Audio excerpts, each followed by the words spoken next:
Hey guys, and thanks for joining me for yet another video. In this presentation, we're going to take a look at making our bacon and tomato pancakes. Super easy, basic ingredients, and let's not waste any more time and get into this video, y'all.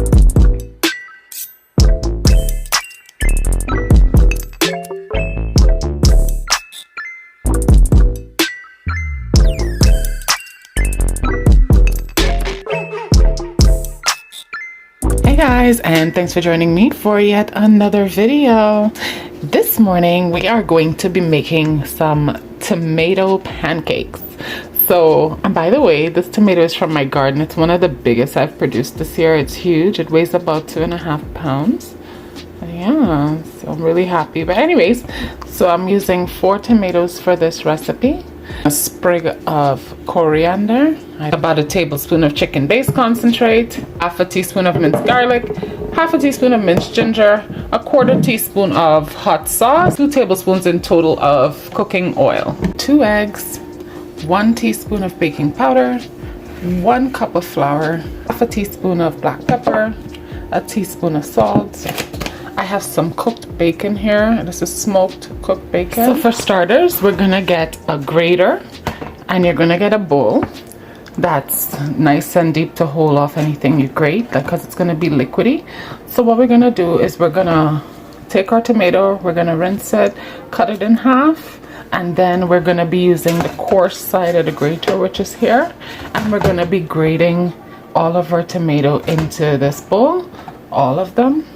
Yeah, you just need to be able to handle it. Hey guys, so we're back here with our tomato that's been grated on the larger side of the holes there. You see there's a fine side and a large side, so we use that. So we have all our tomato that's been grated in our bowl. After grating, you'll notice that there's a bunch of skin from your tomato. We're gonna discard that, or you're free to eat it if you want, but we're not gonna use it for the recipe. So what we're gonna do next is we're going to be straining this off into a bowl. So I have a strainer and a bowl here. So what we're gonna do is we're gonna pour our mixture into this bowl, draining off most of the liquid. If you want, you can use a fork to kind of go through it like this, but I don't do it for very long. I just do it a couple times just to get some of that mixture out. So I'll do this for, let's say, about a minute, and then I'll transfer it back into the bowl so that we can see. So after we have our strained off tomato, you'll get a bunch of juice. I'm not gonna throw out my juice. I'm actually gonna be using it for a dish later on as part of the seasoning. Or you can actually pour this into a glass and put some ice and drink it. It's pretty good for you. It's pretty nutritious. But so that's another way. You can just drink it, or you can implement it in yet another meal. So what we're gonna do is we're gonna take our strained tomato and we're gonna put that into a regular bowl. After doing so, we're going to add our chopped coriander to it. Add our egg mixture to it. I'm gonna pour half this egg. I'm not gonna pour all. So 1 egg, half a teaspoon of salt, half a teaspoon of black pepper, a teaspoon of minced ginger, half a teaspoon of green seasoning, and we're gonna go in with some cooked bacon. So 2 tablespoons of bacon.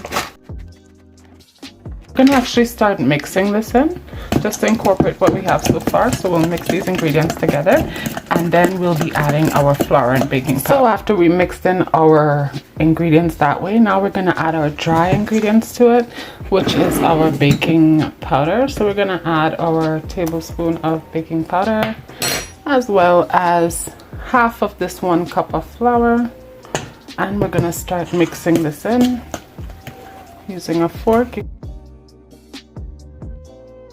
So after we mixed it in, we got a nice little moist consistency, as you can see here, which is what we want.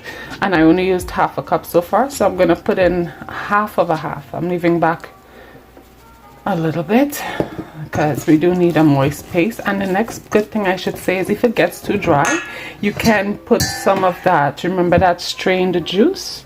You can use a little bit if it ends up getting too dry. So if I want, I can literally pour all of this flour. Hey guys, so after I added all my flour, I got a really nice thick paste, which is what you want because you're making pancakes. I actually think it's a bit too dry, so what I'm going to do is I'm going to be adding about a tablespoon of this strained juice to it, just so I can get it into liquid paste. So about a tablespoon was added there, and we're going to mix this in just to make it a bit more moist, so we'll have nice drippings for our pancakes. But yeah, this is pretty much ready. So guys, I have a fry pan and I put 2 tablespoons of oil into it. I have it heating on a medium-high fire. So I'm gonna let that continue for about 3 minutes on medium, and then we're gonna start putting our batter into here. Now if you want, you can get a measuring cup and you can get a 1/2 cup measurement, and you can use that as your scooper to pour the batter, or you can just pour it in like I do. Hey, also I'm just back. I have my 1/2 cup measurement, and what I'm doing is I'm just going to be scooping the 1/2 cup into here, and then I'm just going to be pouring it into the middle of the oil like that. And we're gonna let that, I just shake it around to help it settle, and we're gonna let that cook until the ends get dark. Hey y'all, so as you can see, the edges are starting to get a little bit dark, which is what we want, right? I haven't checked it all the way, but I like when my edges start getting that little golden color. So what we're gonna do is we're gonna take a flipper and we're gonna flip this over to the other side. So I just go like that, and I just literally, it's tricky to flip sometimes. Yeah, so you just flip it over. Like, hey guys, so as you can see here, this is nice and golden. It's well cooked. It took about 3 minutes on each side on a medium-high heat. So what we're gonna do is we're gonna just be transferring this over to a bowl with a sheet of paper towel just to take off any excess grease, right? And then we're gonna continue frying. So yeah, after I take this out, there's still some oil in there, so we'll re-scoop 2 more pancakes in there and get them frying. Hey guys, so I just wanted to come back and show you the end result. Here I just have some scrambled eggs on the side, and here I have some pancakes. I'm just going to lightly drizzle it with some syrup, and yeah, this would pretty much be ready to be served. So I'm just using some table syrup, and yeah guys, so this breakfast is pretty much ready to go.